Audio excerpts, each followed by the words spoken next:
할렐루야!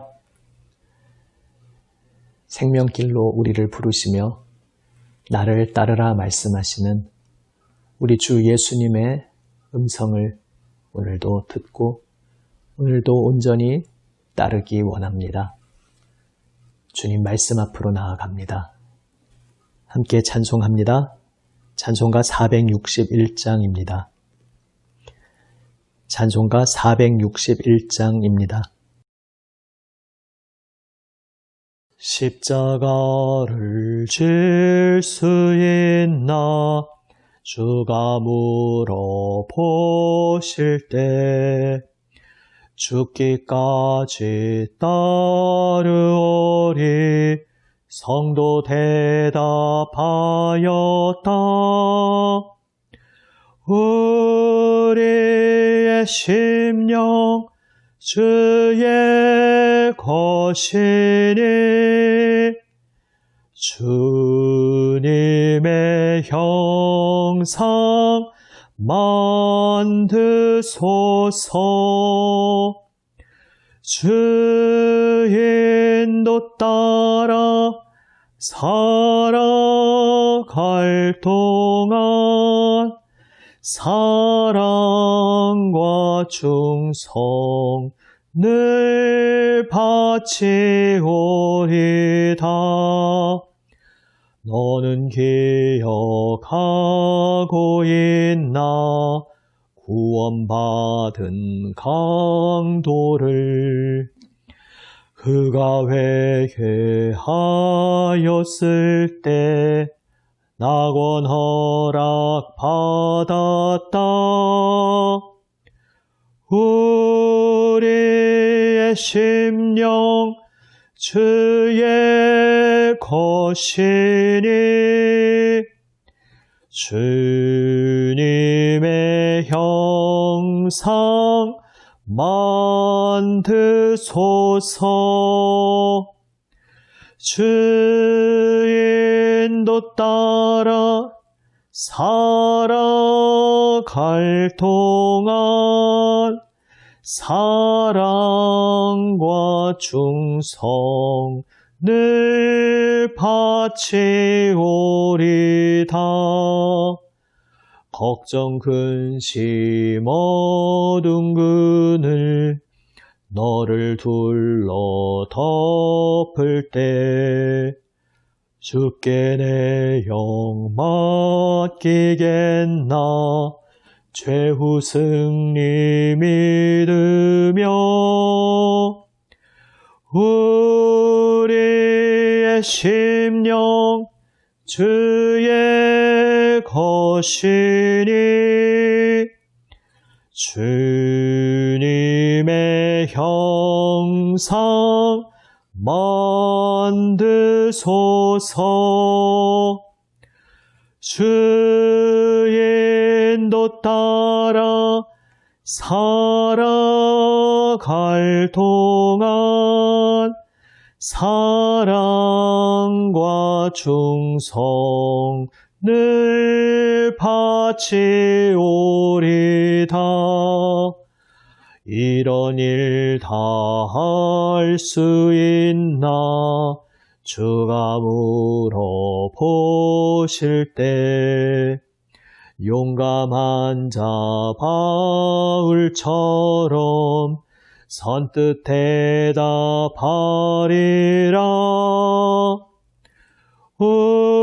우리의 심령 주의 것이니 주님의 형상 만드소서. 주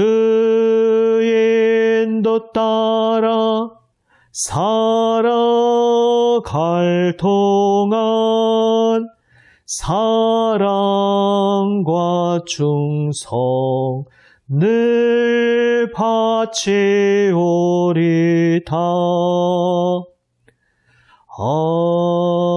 아멘. 기도하시겠습니다. 아버지 하나님, 주님 생명 말씀 앞에 엎드립니다. 주님, 말씀하여 주시옵소서. 저희의 눈을 열어주시어 주님께서 창조하시는 새로운 세계, 주님 생명 충만한 새로운 세계를 바라보며 주님만 따르게 하여 주시옵소서. 우리 구주 예수 그리스도의 이름으로 기도드립니다. 아멘. 하나님 말씀, 레위기 21장 1절에서 15절 말씀입니다. 구약성경 179면 레위기 21장 1절에서 15절 말씀입니다. 새 번역으로 읽습니다. 주님께서 모세에게 말씀하셨다. 아론의 혈통을 이어받은 제사장들에게 알려라. 너는 그들에게 다음과 같이 일러라. 제사장은 누구든지 백성의 주검을 만져 자신의 몸을 더럽히는 일이 없도록 하여라. 가장 가까운 살붙이, 곧 어머니나 아버지나 아들이나 딸이나 형제의 주검은 괜찮다. 또한 시집가지 못하고 죽은 친누이의 주검도 괜찮다. 그 여자에게 남편이 없기 때문이다. 이들의 주검을 만져 몸을 더럽히는 것은 괜찮다. 그러나 제사장은 백성의 어른이므로 스스로 더럽혀 욕되게 해서는 안 된다. 제사장은 머리털을 깎아 대머리같이 하거나 구렛나룻을 밀거나 제 몸에 칼자국을 내서는 안 된다. 그들은 하나님께 거룩하게 구별된 사람들이니 그들이 섬기는 하나님의 이름을 욕되게 해서는 안 된다. 그들은 주에게 제물을 살라 바치는 이들, 곧 하나님께 음식을 바치는 이들이기 때문에 그들은 거룩하여야 한다. 제사장은 창녀나 이미 몸을 버린 여자와 결혼해서는 안 된다. 이혼한 여자와도 결혼하지 않아야 한다. 제사장은 하나님께 거룩하게 구별된 사람이기 때문이다. 너희는 제사장을 거룩하게 생각하여야 한다. 그는 너희가 섬기는 하나님께 음식 제물을 바치는 사람이기 때문이다. 제사장은 너희에게도 거룩한 사람이다. 너희를 거룩하게 하는 나 주가 거룩하기 때문이다. 제사장의 딸이 창녀짓을 하여 제 몸을 더럽히면 제 아버지를 더럽히는 것이나 마찬가지이므로 그 여자는 불태워 죽여야 한다. 형제 제사장들 가운데서 으뜸되는 대제사장은 임명될 때에 머리에 기름을 부었고 또 예복을 입고 거룩하게 구별되었으므로 머리를 풀거나 옷을 찢으며 애도해서는 안 된다. 그는 어떤 주검에도 가까이 해서는 안 된다. 자기 아버지나 어머니가 죽었을 때에도 그 주검에 가까이 하여 몸을 더럽혀서는 안 된다. 대제사장은 절대로 성소에서 떠나서는 안 된다. 그가 섬기는 하나님의 성소를 더럽혀서는 안 된다. 그는 남달리 하나님이 기름 부어 거룩하게 구별하고 대제사장으로 임명하였기 때문이다. 나는 주다. 대제사장은 처녀를 아내로 맞이하여야 한다. 과부나 이혼한 여자나 이미 몸을 버린 여자나 창녀와 결혼해서는 안 된다. 그는 다만 자기 백성 가운데서 처녀를 아내로 맞이하여야 한다. 그래야만 그는 더러워지지 않은 자녀를 자기 백성 가운데 남기게 될 것이다. 그를 거룩하게 한 이는 주다. 아멘. 제사장과 대제사장, 그들의 거룩함에 대해 말씀하시고 있습니다. 특별히 장례와 관련해서 그리고 결혼과 관련해서 오늘 본문에서 말씀하시고 있습니다.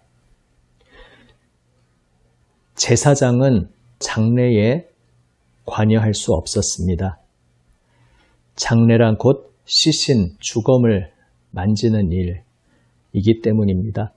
생명의 일을 맡은 제사장은 장례에 관여해서는 안 된다 말씀하신 것입니다. 예전에 한번 말씀드렸듯이 다른 종교에서 생각하는 죽음에 대한 관점과 성경에서 기독교에서 말씀하는 죽음의 관점은 많이 다릅니다. 그 외부의 관점이 우리에게 유입되어 들어오면서 그 외부의 관점이 기독교의 관점인 양, 성경의 관점인 양 우리가 오해하는 경우도 있습니다. 세상에서는 내세를 일단 믿는 그러한 세계관들이라는 전제하에서 죽음 후에 어떤 다른 세상, 다음 세상, 내세가 있다. 어떤 형태로든 그 존재가 소멸되지 않고 이어진다라고 생각할 때에 그래서 죽음은 그 다음 세상으로 넘어가는 하나의 관문이다. 자연스러운 과정이다. 이런 식으로 보통의 종교는 말합니다. 그러나 성경은, 기독교는 그렇게 말하지 않습니다. 성경에서 바라보는 죽음은 원수입니다. 하나님이 애초에 계획하신 그 하나님의 창조의 방향을 거스르는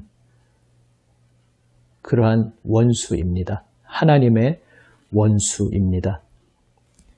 그래서 우리를 그 죽음에서 건지시기 위해서 하나님께서 구원의 일을 행하셨다는 것이 성경의 이야기입니다. 죽음은 하나님을 부정하고 하나님의 손길 아래에 있지 않으려고 뛰쳐나온 그 죄로 인해서 이 세상에 들어온 것이 죽음이라고 성경은 말씀하고 있습니다. 그리고 이제 우리를 위해 하나님의 아들 예수님께서 오셔서 죽음으로 들어가셨습니다.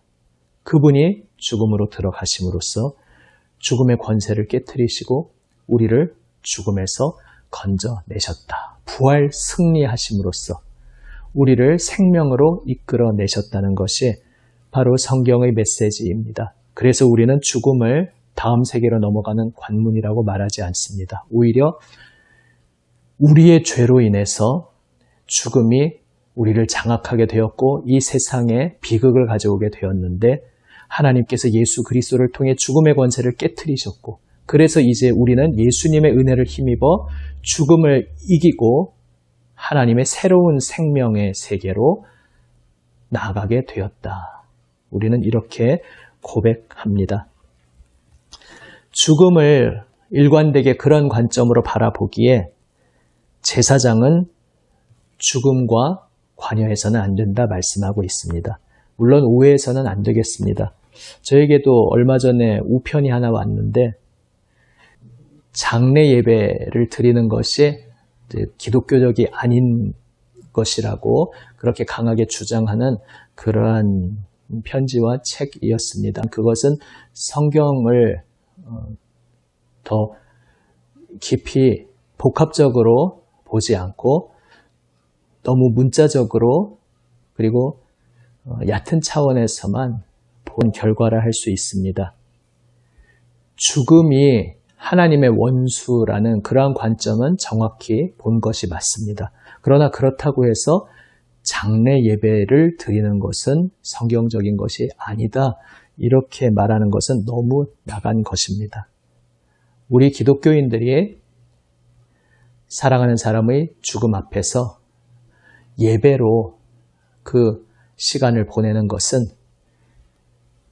우리의 죄로 인해 우리가 죽었지만 예수 그리스도로 인해 우리가 그 죽음의 권세를 이기고 새 생명, 소망의 나라를 바라보게 되었고 그래서 이제 우리는 그 시간 속에서 하나님 앞에 예배하며 예수님의 은혜를 찬미하고 예수님의 은혜에 힘입어 우리가 죽음을 이기고 영원한 하나님의 새로운 세상으로 나아가게 되었음을 소망하고 고백하는 것입니다.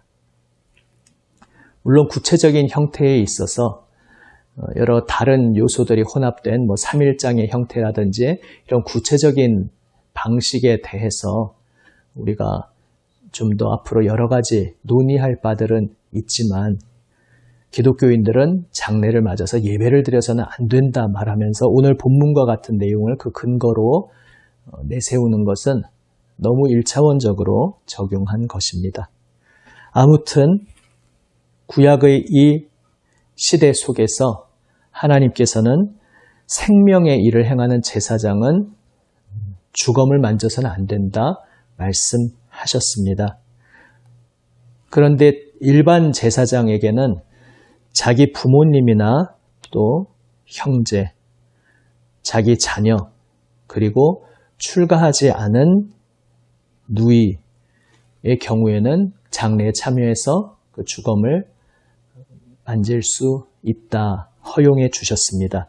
그러나 대제사장, 제사장들 중에서도 모든 총 책임을 맡고 있는 대제사장은 자신의 부모님을 비롯한 자신의 어떤 가족의 장례에도 관여할 수 없다. 어떤 시신도 주검도 만져서는 안 된다. 이렇게 말씀하고 있습니다.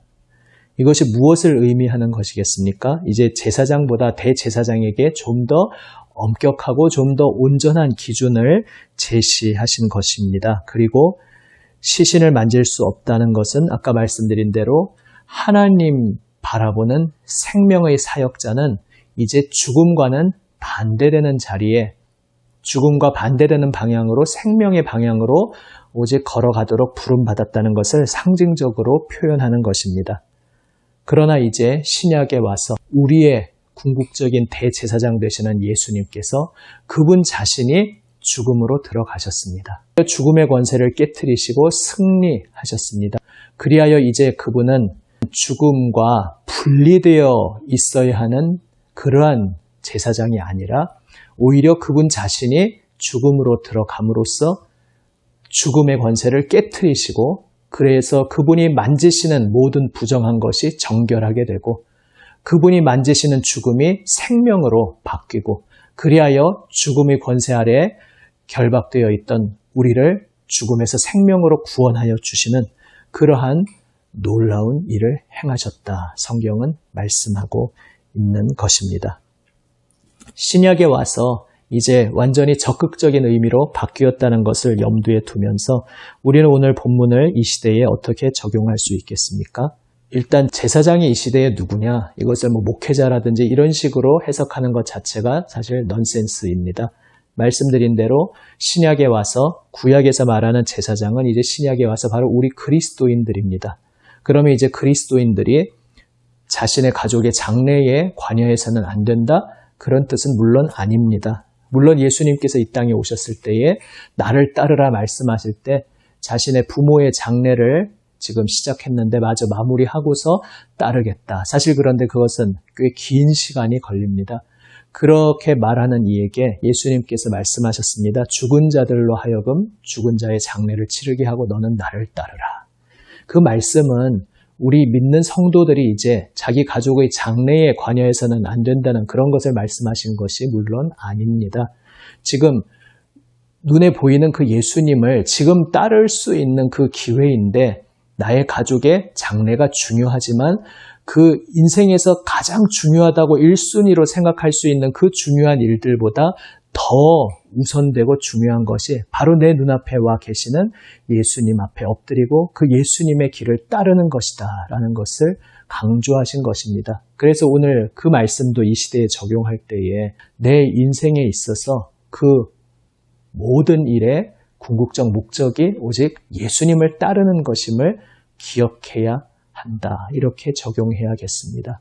디모데후서에서 말씀하고 있는 바와 같습니다. 그리스도인들을 예수님의 좋은 병사에 비유하고 있습니다. 그리고 비유 속에서 일단 병사라는 존재는 자기 생활에 얽매이지 않고 병사로 모집된 존재로서 그 군 복무에 전념한다 이렇게 말씀하고 있습니다. 이것은 이제 비유 속의 내용이죠. 그 비유가 우리에게 실제적으로 어떤 의미가 되느냐? 바로 디모데후서 1장에 나온 말씀대로 복음과 함께 고난을 받으라는 말씀입니다. 이 세상 속에서 수많은 고난이 우리에게 닥쳐오는데 그 고난을 두려워하고 그 앞에서 주저앉을 것이 아니라 오히려 적극적으로 예수님을 따르는 길은 고난의 길임을 기억하고 각오하면서 내 인생 모든 것을 바쳐서 내 생명을 바치고 마음을 바쳐서 예수님이 가시는 길이라면 모든 것을 각오하고서라도 모든 것을 감수하고서라도 예수님의 길을 온전히 따라야 한다. 예수님의 제자로서 예수님의 말씀을 따라야 한다. 복음의 길로 모든 고난을 각오하고 감수하며 예수님을 따르라 말씀하고 계신 것입니다. 바로 제사장이 시신을 만질 수 없다. 죽음에 관여할 수 없다는 것을 신약으로는 그렇게 적용할 수 있겠습니다. 우리의 마음이 이 세상 사람들이 생각하는 것 같은 그러한 여러 가지 인생 목표에 마음이 산산이 나뉘어지는 것이 아니라 내가 왜 사는지, 내가 내 인생 궁극적인 목적이 무엇인지, 그래서 오늘 하루 나에게 주어진 24시간 나는 무엇을 목적으로 시간을 보낼 것인지 잘 생각하라는 말씀입니다. 오직 예수님을 위해서, 예수님의 제자로 부름받아서 나의 모든 시간 속에서 예수님 말씀을 따르며 온 세상을 새롭게 하시고 생명을 주시는 예수님의 그 일에 동참하여 그분의 일꾼으로 쓰임 받으라 주님께서 우리에게 말씀하고 계십니다. 구약에서 제사장과 대제사장이 어떤 여성과는 결혼할 수 없다 말씀하는 것도 마찬가지 맥락으로 신약의 관점에서 재해석해야 합니다. 구약의 관점에서는 당연히 어떤 처지에 있는 여인이 어떤 여인보다 더 정결하다, 정결함과 부정함의 개념이 있었습니다. 구약에 한하는 내용입니다. 이제 예수 그리스도 안에서 그러한 구분, 차별은 의미가 없어졌습니다. 주 예수 앞에 나오는 이는 모두가 정결합니다. 그래서 이 역시 오늘날 이 시대에 그리스도인들의 어떤 다른 결혼의 조건에 구체적인 적용점이 되는 것이 아닙니다. 오직 그리스도인의 결혼에 있어서 가장 중요한 원리는 함께 예수님을 주님으로 고백하는 믿는 사람과 결혼해야 한다. 오직 그 한 가지입니다. 그리고 그 속에서 이제 결혼의 문제에 적용하는 것이 아니라 한 여인과 결혼하는 데 있어서도 온전히 정결한 결혼을 해야 한다라는 그 원리를 우리가 받아들여서 그리스도인으로서 제사장으로서 살아가는 우리의 삶이 흠있고 결격이 있는 우리 마음이 산산이 나뉘어진 그러한 삶이 아니라 온전한 마음으로 오직 주님께 충성하는 순전한 마음의 삶을 살아야 한다. 바로 주님의 이 말씀을 우리가 가슴에 새겨야겠습니다. 우리를 위해 온 생명 내어주시며 온 마음 다해 우리를 부르시는 우리 주 예수님 부르신 음성 앞에 우리도 온 생명과 마음을 드리며 주님만 순전히 따르는 우리 모두가 되기 원합니다. 기도하시겠습니다. 아버지 하나님, 온전히 순전한 마음으로 저희의 온 마음과 생명을 다해 주님만 따르게 하여 주시옵소서. 주님의 군사로 부름 받았사오니 두려워하지 말고 뒤로 물러서지 않고 모든 고난 무엇을 각오하며 무엇을 감수하고서라도 모든 것을 각오하고 감수하며 주 예수님 그 생명의 길을 참 제자로 따르게 하여 주시옵소서. 주여 말씀으로 저희를 붙들어 주시옵소서. 우리 구주 예수 그리스도의 이름으로 기도드립니다. 아멘. 하늘에 계신 우리 아버지, 아버지의 이름을 거룩하게 하시며 아버지의 나라가 오게 하시며 아버지의 뜻이 하늘에서와 같이 땅에서도 이루어지게 하소서. 오늘 우리에게 일용할 양식을 주시고 우리가 우리에게 잘못한 사람을 용서하여 준 것 같이 우리 죄를 용서하여 주시고 우리를 시험에 빠지지 않게 하시고 악에서 구하소서. 나라와 권능과 영광이 영원히 아버지의 것입니다. 아멘. 오늘 우리에게 주시는 주님 말씀 우리 가슴에 새기며 기도로 응답하며 나아갑니다. 화면 참조하시며 주님의 몸된 교회들을 위해 남인천 교회를 위해 세상을 위해 중보하며 나아갑니다. 특별히 다음 세대 선두주자인 청년들을 위해서 기도합니다. 기도하시겠습니다.